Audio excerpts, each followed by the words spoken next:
Good to have you with us at Roundhouse Radio 98.3. I'm Kirk LaPointe. I'm your host every evening between 6 and 8 o'clock here. Our continuing series of all candidates discussions is on now. We're talking to Andrew Wilkinson of the BC Liberals, Madeline Lalonde of the BC NDP, and Michael Barkusky of the Green Party. We're talking, of course, about the events in the provincial election campaign. They're all candidates, of course, and we're looking at the Quilchena riding that they want to represent after May 9th. Let's look a bit now at some of the broader issues and what do you think a new government would have to do in the way of priorities after May 9th? And by new, I mean it can be the incumbent government as well. What are the challenges, do you think, ahead for the government in terms of addressing what British Columbians want, Madeline? Well, I think there's a lot of issues that are really important this time around, but to me it comes down to kind of three things: affordability, a sustainable economy, and increasing access to service that people really care about that have been cut under the BC Liberal government. Andrew Wilkinson, what would you say are our priorities? Well, the challenge would be to implement our platform program, and of course my own base is advanced education, and we've said that we'll increase the medical school class from 288 to 400, which we would do quite expeditiously. We've also said that we will be increasing the number of tech graduates in computer science and engineering by 1,000. And in the election campaign, we've said that as soon as that's done, we'll do another 1,000 after that to feed the thriving tech sector here in British Columbia. Tech would be your priority? Well, that's one of many, many things in the platform, but it's something that I know reasonably well and have responsibility for. Yeah. Michael Barkusky, what do you think? Well, I don't disagree with either of those priorities. I think we have a problem of both real and perceived social inequality that the government's been sending out the wrong signals about, and I think we need to address that.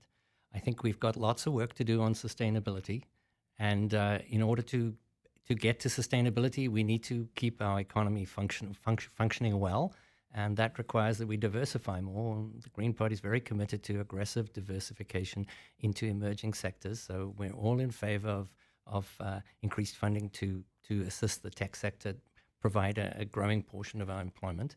Nobody's against increasing the medical school class. Is there a big cleavage among the parties on an issue like tech support? Madeline? I mean, I think we're all making promises to increase technical employees and create more jobs. It's just the way that we're going about it. I know the BCNDP and myself are really pushing to have tech sectors expanded, investing in BC tech sector companies, making sure that it's BC employees, as well as making a move towards more sustainable technologies being created. Andrew Wilkinson, is there a different vision between the Liberals and what the NDP and Greens are proposing around the tech? The pragmatic factor in the tech sector is it depends on a few inputs. Technology depends on talent, depends on venture capital, and it depends on procurement. And so we're addressing all three by substantially increasing the supply of tech talent coming into the system. We put together a venture capital fund last year that is starting to function now and seeing the second level financing that goes into tech companies once they've got a few dozen employees. And then thirdly, procurement is being shifted in government to create opportunities for local tech companies to basically showcase their products in the BC marketplace through government procurement. I've asked all of the candidates who've come to the station to talk about their ridings and their aspirations inside of it, whether there's a message that would be there after the May 9th election, a message to whoever is the premier after that date. Why don't I ask each of you individually to talk about what your bit of advice would be to a premier after May 9th. Madeline Lalonde of the NDP.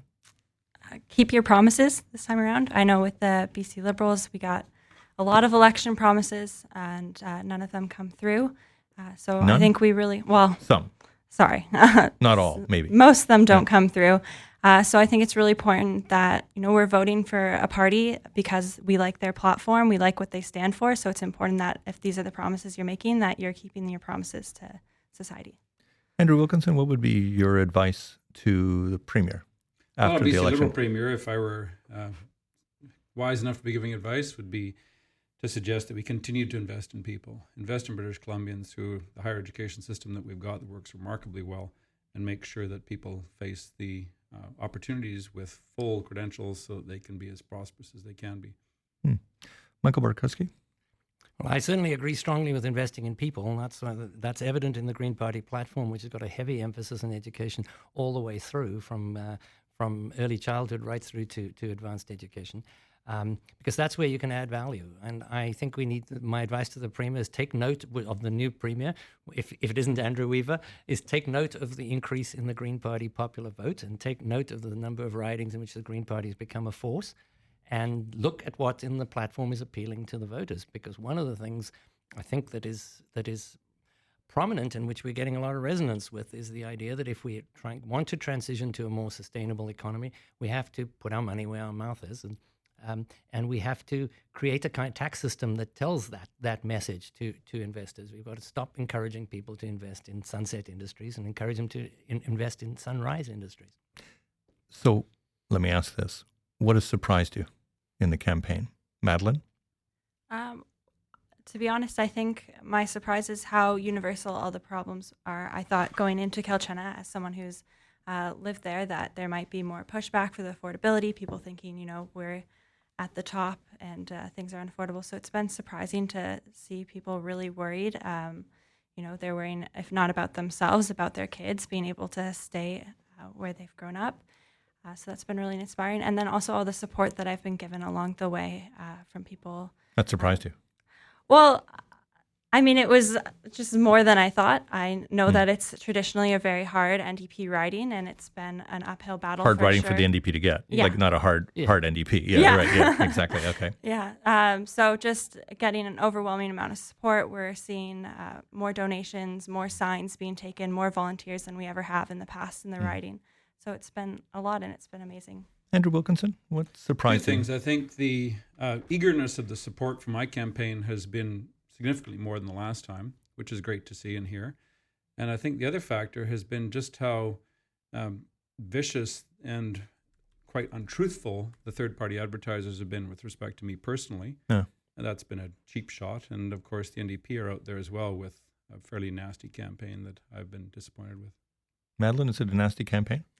I'm seeing some nastiness from the BC Liberals. I haven't seen a lot of nastiness from the BC NDP. I know the Liberals are following around John Horgan with their little troll truck. We're not doing anything like that. Am I right about this? Isn't there some kind of big billboard near your riding? Yes, there's a third-party advertiser that put up a billboard opposite my office, essentially accusing me of bribery and corruption. And having practiced law for 25 years, I find it pretty offensive. But I'm not about to rise to the bait and respond to their petty provocations. Michael Barkusky, what surprised you? Well, I've been surprised at the warmth towards us, and it's significant in that I think people are feeling a bit bolder than they were with respect to the federal Greens in the federal election. A little bit more inclined to say, well, if we're going to try something new, now's the time to try it. And I think there's also a growing sense that the BC Greens under Andrew Weaver are in a safe pair of hands. This is not the kind of risky thing you might once have thought it was. Okay, I'll give you one last question. So you win on May 9th. You've got your team in front of you, so you don't have to call any of them. Who's the first person you call from outside the building? Madeline? Oh, my mom, probably. She's been a huge inspiration to me. And I always put my family first, and it's important. And I think that's reflected in the BC NDP's values. Oh my goodness, you made a political message out of something personal like that. Michael, who would you call first? Probably my daughter, I guess. Where's she? She's here in British Columbia. She's a recent grad from UBC. She, like many others of her generation, are experiencing a lot of uncertainty about how they get real strong purchase here. Another political thing. Can someone just say they're going to call somebody and leave? Andrew? Well, I think young people all over the world are feeling the same changes underway as the gig economy gets going throughout the English-speaking world. We're hardly unique here. And so I suspect that it won't be me calling people, it'll be my kids calling me. Oh, they'll find you? Oh, yes. They're pretty efficient at that. Yeah, exactly. Interrupt you. It's something. Listen, all three of you, it's been really kind of you to come in, very generous with your time. Wish you well on the 9th of May.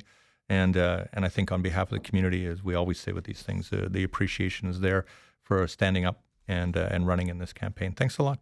Madeline Lalonde, Andrew Wilkinson, Michael Barkusky. Good to see you. Thank you. Thank you. You're listening to Roundhouse Radio 98.3. I'm Kirk LaPointe.